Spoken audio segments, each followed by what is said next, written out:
یہ صحابہ کرام کے ساتھ بھی ہوا ہے نا, ان سے بڑا کوئی نہیں ہو سکتا. بہت آسان کر کے بتا رہا ہوں, 10,000 صحابہ کرام کے ساتھ اللہ کے نبی صلی اللہ علیہ وسلم نے مکۃ المکرمہ کو فتح کیا, پھر اس کے بعد حنین کو فتح کیا. دونوں کے ملا کر مال غنیمت میں کئی سارے جانور آئے. مال غنیمت اس وقت قیمتی ترین مال اسے کہا جاتا تھا کہ جو جانور ہوتے تھے, گائے, بیل, بکری ہے, یہ قیمتی سمجھا جاتا تھا. آج کے زمانے میں قیمتی چیز سونا ہے, چاندی ہے, ہیرے ہے, جواہرات ہے, اسے سمجھا جاتا ہے. اس زمانے میں جانوروں کو سمجھا جاتا تھا. تو بڑے جانور کثرت سے آئے, مکہ فتح ہوا, حنین فتح ہوا. اللہ کے نبی صلی اللہ علیہ وسلم نے مکہ کے جو ڈر, کچھ لوگ خوف سے بھی, کچھ لوگوں نے مذہب اسلام میں داخل ہو چکے تھے. اللہ کے نبی صلی اللہ علیہ وسلم کو پتا تھا کہ انہوں نے دل سے اسلام قبول نہیں کیا ہے, کیونکہ ابھی یہ مکہ میں فوج داخل ہو گئی ہے, میجورٹی زیادہ ہو گئی ہے. تو اللہ کے نبی ان کے ایمان کو پختہ کرنا چاہتے تھے. اور کچھ دیہات کے لوگ تھے مکہ کے اطراف میں, وہ لوگوں کا جھکاؤ تھا اسلام کی طرف, لیکن ابھی کلمہ نہیں پڑا تھا. اللہ کے نبی نے وہ پورا مال غنیمت اٹھایا اور نئے نئے مسلمانوں کو دے دیا, اور جو مسلمان نہیں بھی بنے تھے انہیں بھی دے دیا. یعنی وہ جب اسلام میں آئے ہیں مال غنیمت لے کر اسلام کا کلمہ انہوں نے پڑھا ہے. سمجھ وہی بات. تو منافقین انصار کے پاس آئے اور کہنے لگے کہ ارے تم نے تو اتنی مدد کی ہے اللہ کے نبی کی, مدینہ المنورہ میں کتنی مدد کی ہے کہ 10 سال تم نے میزبانی کی ہے صحابہ کرام کی, اپنی جائیداد میں شریک کیا, اپنے گھر پر دسترخوان پر بٹھایا, تم نے دین کی کتنی مدد کی ہے. تعجب ہے کہ تمہیں کچھ نہیں دیا, اور وہ نئے نئے مسلمان اسلام میں داخل ہوئے ہیں, انہیں سب کچھ دے دیا, تمہیں برا نہیں لگا. انصار کے جو سنجیدہ قسم کے صحابہ کرام تھے, وہ تو اللہ کے نبی کی حکمت سے آشنا تھے, وہ جانتے تھے کوئی بات نہیں, وہ خاموش ہو گئے منافقین کی. لیکن جو نوجوان تھے انہیں بڑا ٹینشن آیا. یہ تو بات بالکل صحیح ہے کہ ہم پرانے ہیں, لیکن اس کے باوجود ہمیں کچھ بھی نہیں دیا اور ان لوگوں کو یہ سب کچھ دے دیا. تو یہ اللہ کے نبی صلی اللہ علیہ وسلم کے پاس بات گئی کہ یہ آبجیکشن اٹھا رہے ہیں. اللہ کے نبی صلی اللہ علیہ وسلم کھڑے ہوئے خطبہ دینے کے لیے اور کہنے لگے, اے انصار, اللہ نے تم پر فضل کیا کہ تمہیں اسلام کی دولت سے نوازا, اور تمہیں نبی برک صلی اللہ علیہ وسلم کی میزبانی کا شرف حاصل ہوا.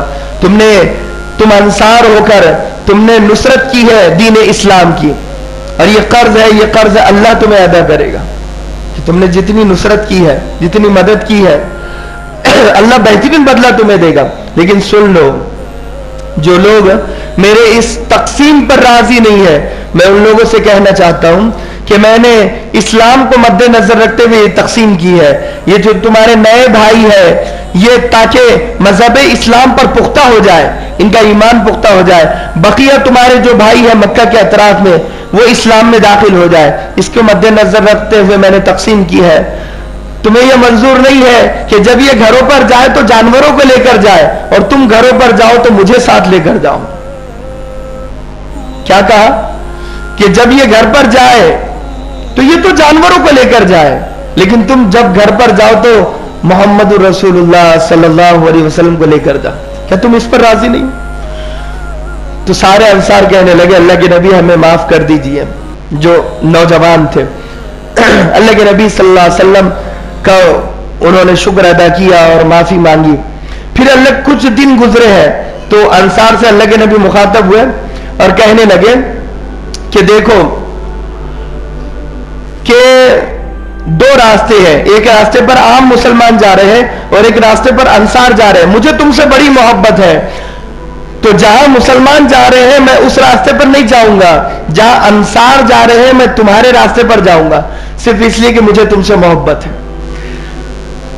میں جو بات بتانا چاہ رہا ہوں نا, اللہ کرے وہ سمجھ میں آ جائے. پھر اللہ کے نبی کہنے لگے کہ دیکھو, ممکن ہے کہ تمہارے ساتھ ابھی ناانصافی بالکل نہیں ہوئی ہے, کیونکہ میں ابھی زندہ ہوں, میں تم سے محبت کرتا ہوں اور یہ میں ہونے نہیں دوں گا.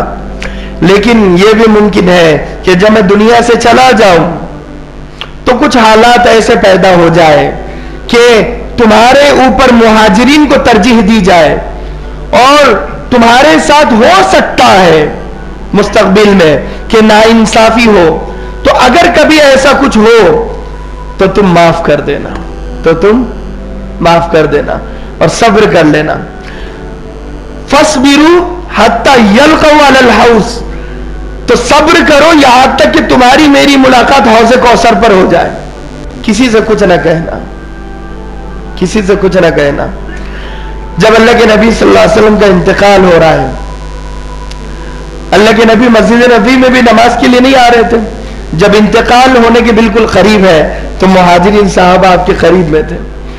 اللہ کے نبی صلی اللہ علیہ وسلم کہنے لگے کہ دیکھو میرے صحابہ، انصار میری دو آنکھیں ہیں، انہوں نے دین کی بڑی مدد کی ہے کہ تمہارا ساتھی محمد جب کبھی اکیلا پڑا ہے انصار نے سہارا دیا ہے، انصار نے ساتھ دیا ہے. میری اس جماعت کے ساتھ ناانصافی مت کرنا، کبھی ایسا محسوس مت ہونے دینا کہ انصار اجنبی بن چکے ہیں، انہیں کبھی ان کا دل نہ ٹوٹے، انہیں کبھی دل کو خراب نہ لگے. مہاجرین صحابہ موجود تھے اور کہنے لگے ہو سکتا ہے کہ کبھی ایسا مسئلہ آ جائے کہ تمہیں مہاجرین کو انصار پر ترجیح دینا ہو تو تم انصار کو ترجیح دینا، مہاجرین کو ترجیح نہ دینا. وہاں کہا انصار سے کہ مہاجرین کو جب ترجیح دی جائے تو تمہیں برا نہ لگے، تم معاف کر دینا، صبر کر لینا. یہاں مہاجرین سے کہا کہ اگر جب ایسا مسئلہ آ جائے تو انصار کو اپنے سے آگے بڑھانا، اپنے آپ کو پیچھے کر لینا. کیسا معاشرہ اللہ کے نبی تیار کر کے گئے ہیں کہ اگر شیطان وسوسہ ڈالنا بھی چاہے تو اس امت کو توڑ نہ سکے، مروڑ نہ سکے، ان میں نفرت نہ پیدا کر سکے. اور تاریخ گواہ ہے، امام قرطبی رحمت اللہ علیہ نے لکھا، مولانا شرف علی تھانوی نے لکھا، علامہ ابن الجوزی رحمت اللہ علیہ نے لکھا، بڑے بڑے مفسرین، محدثین، مجتہدین نے لکھا، پریشان ہو گئے کہ انصار نے ایسے نبی کی بات کو سینے سے لگایا ہے کہ جنگ صفین ہوئی ہے، لیکن انصار کی وجہ سے کبھی کوئی جنگ نہیں ہوئی ہے. انصار نے ایسا صبر کیا ہے، جب بھی ناانصافی کبھی ہوئی ہے، کبھی معاملہ ہوا ہے، انصار کبھی کچھ نہیں بولے، کبھی کچھ نہیں بولے. یہ جماعت نے اللہ کے نبی کی وصیت کو ایسے سینے سے لگایا ہے، ایسا صبر کیا ہے کہ کبھی جنگ صفین کے موقع پر نہیں بولے. حالانکہ حضرت عائشہ اور حضرت علی مرتضیٰ کی جب آمنے سامنے جنگ ہوئی ہے، ہوتا ہے مشاجرات صحابہ ہے، آپس میں اختلافات ہو جاتے ہیں، اس موقع پر بھی انصار کی وجہ سے کوئی لڑائی ہوئی نہیں ہے. کیا لوگ تھے، واہ، کیا نبی کی باتوں کو سینے سے لگایا تھا. ایسی جماعت کہیں نہیں ہے. آج ہمیں یہ بتایا جاتا ہے کہ دیکھو اسکول میں بتایا جاتا ہے بچوں کو کہ اپنے لیے آواز اٹھاؤ. یہ طریقہ بالکل غلط ہے. اسلام ہمیں بتاتا ہے کہ اپنا حق بعد میں مانگو، پہلے تم دوسروں کا حق ادا کرو، پھر اپنی باری آئے گی. پہلے نمبر دوسروں کا ہے. آج وومن رائٹس والے اپنا اپنا کہتے ہیں، مین رائٹس والے اپنا اپنا کہتے ہیں، ہر ایک کو اپنی اپنی فکر ہے نا.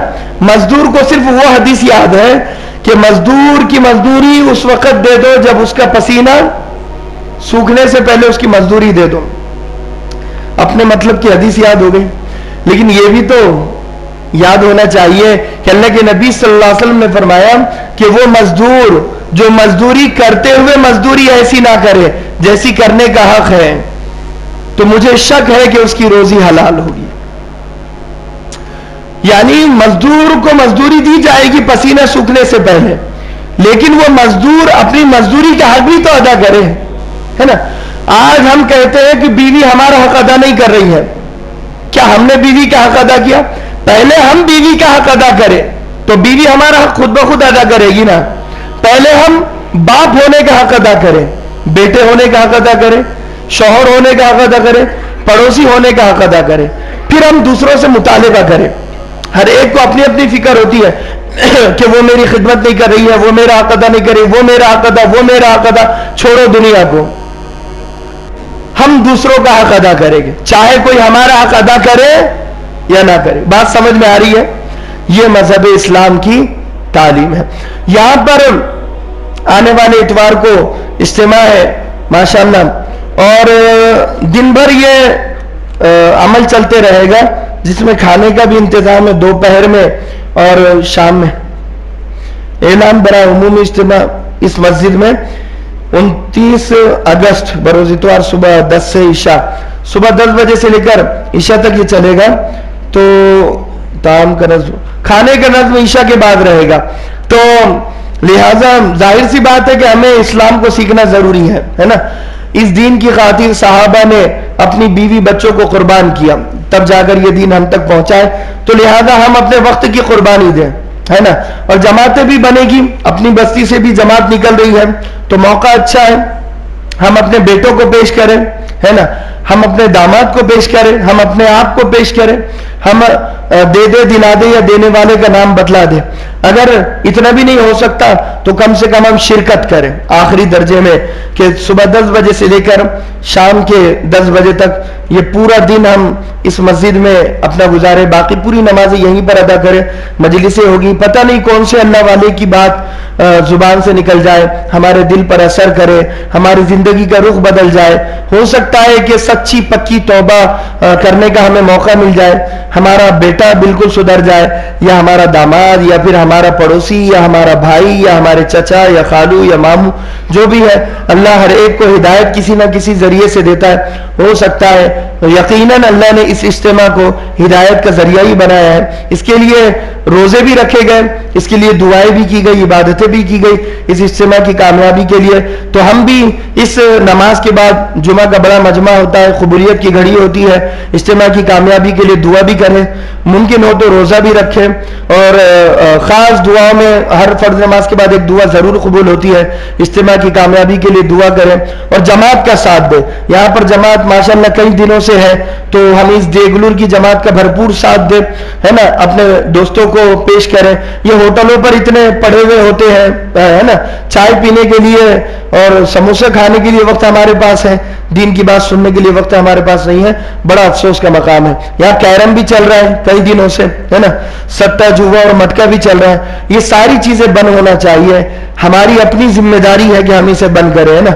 جہاں 4 لوگ جمع ہوتے ہیں لوڈو کھیلنا شروع، اللہ کے بندو، کاش آج آپ لوگ مذہب اسلام کو سمجھے، اللہ غیروں سے کام لے رہا ہے، غیر مسلم اسلام میں داخل ہو رہے ہیں، شرم آنی چاہیے ہمیں کہ ہم پیدائشی مسلمان ہو کر لوڈو کھیل رہے ہیں، پیدائشی مسلمان ہو کر PUBG میں لگے ہوئے، پیدائشی مسلمان ہو کر ہم جھوٹ میں اور غیبت کی محفلیں مجلسیں ہماری، اور ہم ہنسی مذاق میں لگے ہوئے ہیں۔ تو اتنا قیمتی موقع سرمایہ ہے،